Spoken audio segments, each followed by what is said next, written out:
नमस्कार, खबर बयार के यूट्यूब चैनल में आपका स्वागत है। टिंकू देवांगन के साथ मैं युवराज सिंह आज़ाद। आज सोमवार की दोपहर तकरीबन 1 बजे राजनीतिक हलकों से ये खबर निकल कर आती है कि रायगढ़ नगर निगम के सबसे पहले महापौर रहे कांग्रेस के नेता जेठूराम मनहर जी ने अपना त्याग पत्र पीसीसी चीफ को भेज दिया है और सोशल मीडिया पे अपलोड कर दिया। इस खबर के आते ही जहां एक तरफ कांग्रेसी खेमे में हलचल हुई, वहीं प्रेस भी जो है हरकत में आया और जेठूराम मनहर जी से संपर्क करने की कोशिश की गई और ये जानने की कोशिश की गई अलग अलग प्रेस समूहों द्वारा कि आखिर ऐसी कौन सी परिस्थितियां हैं जिसे लेकर वो अब तक असहज महसूस कर रहे थे और फिर आखिरकार उन्होंने भारी मन से ये निर्णय लिया कि कांग्रेस पार्टी को अब अलविदा कहा जाना चाहिए। और इसके बाद क्या है, उन परिस्थितियों पर ही बातचीत करना बहुत ज़रूरी हो जाता है। बहरहाल हमसे बातचीत करने के लिए मौजूद हैं खुद जेठूराम मनहर जी, जो कि रायगढ़ नगर निगम के पहले महापौर रहे हैं, और उनसे बातचीत करते हैं। सबसे पहले आपसे ये जानना चाहेंगे कि कैसे ये परिस्थितियाँ निर्मित हुई और कैसे आपने अचानक ये जो है एक धमाका कर दिया। कि ये मेरा व्यक्तिगत निर्णय है। क्या कुछ समय पहले से 2-3-4 साल से मैं अपने आप को असहाय महसूस कर रहा था, यानी कि मेरे को ऐसा लग रहा था कि वहाँ से लोग मेरे को अच्छे नज़र से नहीं देख रहे हैं। कहते वहाँ से मतलब कहाँ से? कांग्रेस कमेटी से। तो मेरे को एक एहसास हो रहा था कि मैं कंफर्टेबल नहीं हो पा रहा था। एडजस्ट करने का बहुत प्रयास किया, 3 साल का प्रयास किया, लेकिन मन में नहीं माना। तो आज मैंने कांग्रेस से छुट्टी ले लिया है आज। अच्छा, एक तरफ मनहर जी आप ये कहते हैं कि व्यक्तिगत कारणों का आपने हवाला दिया है और एक तरफ आप ये कहते हैं कि कांग्रेस पार्टी में पिछले 3 सालों से मैं असहज महसूस कर रहा था और वो 3 साल आपके कांग्रेस पार्टी के प्रदेश में सत्ता का दौर था। तो ऐसी स्थिति में तो दोनों तरह की बात निकल कर आ रही है। एक तो आपका व्यक्तिगत कारण और दूसरा जो आप 3 साल से आप असहज थे। असहज का मतलब ये है कि मैंने असहज महसूस कर रहा था, यानी अपने आप में मैं असहज महसूस कर रहा था कि मैं वहाँ एडजस्ट नहीं हो पा रहा था। तो मेरा व्यक्तिगत कारण हुआ, या एडजस्ट नहीं कर पा रहे थे, या एडजस्ट नहीं कर पा रहा तो वो तो मेरा व्यक्तिगत कारण हो गया। उस व्यक्तिगत कारण के लिए मैं दिया हूँ इस्तीफा।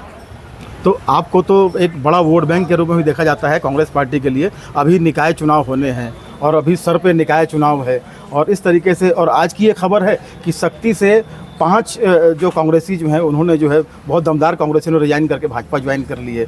तो ऐसी परिस्थितियां लगातार बनी हुई हैं। तो आपकी तरफ से क्या है आगे का रास्ता? नहीं, मैं कांग्रेस शक्ति के कौन ज्वाइन किया कौन नहीं किया मैं नहीं जानता, लेकिन मैं फिलहाल अभी मैं साइलेंट हूँ, शांत हूँ। मैंने कांग्रेस से इस्तीफा भी दिया है और ये मेरा व्यक्तिगत डिसीजन है। आने वाले समय में मैं देखूंगा उसको क्या होना है क्या नहीं होना।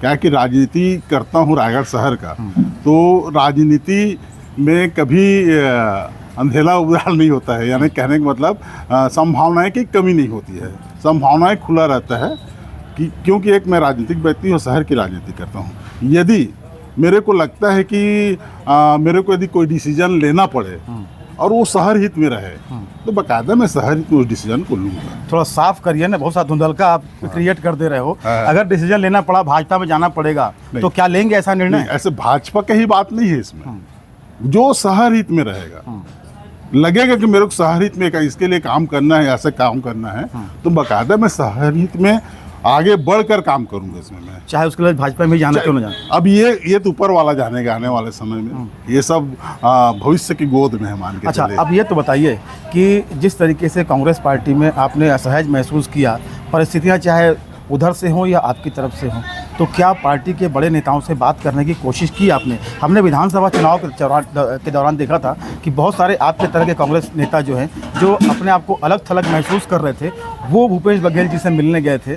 तो उस समय से परिस्थितियां विपरीत चल रही थी। देखिए, मैंने विधानसभा के समय में हर बात को ऊपर पहुंचा दिया था और मैंने विधानसभा में जिस प्रत्याशी को रायगढ़ विधानसभा के लिए प्रत्याशी बनाया गया, उसके लिए मैं काम नहीं करूंगा तो बोल करके आ गया था।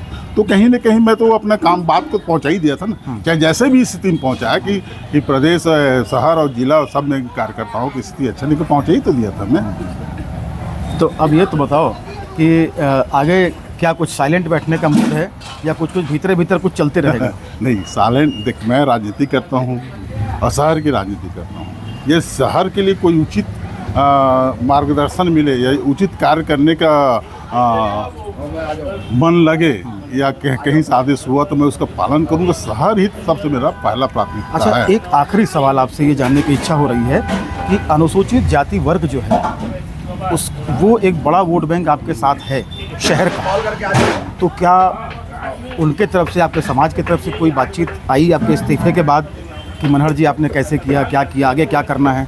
नहीं, ये मेरा व्यक्तिगत डिसीजन है, इसमें ना तो मेरे समाज कुछ बोला है अभी, ना कोई नहीं। लेकिन आपका सार्वजनिक जीवन भी तो है, आपका राजनीतिक जीवन भी तो है और बहुत से लोग जुड़े हुए हैं आपसे। क्या उनकी तरफ से कोई प्रतिक्रिया आई, कोई पूछने की कोशिश की है कि भाई क्या बात हो गई, चाहे वो आपके अनुसूचित जाति वर्ग के हों, आपके फॉलोअर्स हों या आपके साथ के जो नेता हों? ये सब फ़ोन आए हैं, लगभग सभी को फ़ोन आया। मैं उनके अपना जो परेशानी था उसको बता देंगे। ये सब मेरे व्यक्तिगत कारण है, ना तो किसी से मेरा कोई किसी प्रकार का मनमुटाव नहीं है। मैंने अपना व्यक्तिगत डिसीजन लिया है कि लंबे समय से मैं असहाय महसूस कर रहा था, इसलिए मेरा व्यक्तिगत डिसीजन है। खैर, हम आपकी इस बात से इत्तेफाक नहीं रखते कि जेठूराम मनहर जो कि एक दबंग नेता हैं वो असहाय कहीं अपने आप को महसूस करें। हम इस चीज़ में इत्तेफाक नहीं रखते, लेकिन हम इतना ज़रूर आपको कहते हैं कि आपका निर्णय जो भी आपने लिया है आगे चलकर कुछ नया धमाका और करेंगे, हम ऐसी उम्मीद कर सकते हैं। बहरहाल शहर की राजनीति में ऐसी उम्मीदें लगातार बरकरार रहती हैं। अब देखना ये होगा कि जेठूराम मनहर जी का अगला कदम क्या होता है। बहरहाल इस वीडियो में बस इतना ही। खबर बयार के यूट्यूब चैनल को अधिक से अधिक सब्सक्राइब करें, हमारे कंटेंट शेयर करें और लाइक करें और हमें सहयोग करें। नमस्कार।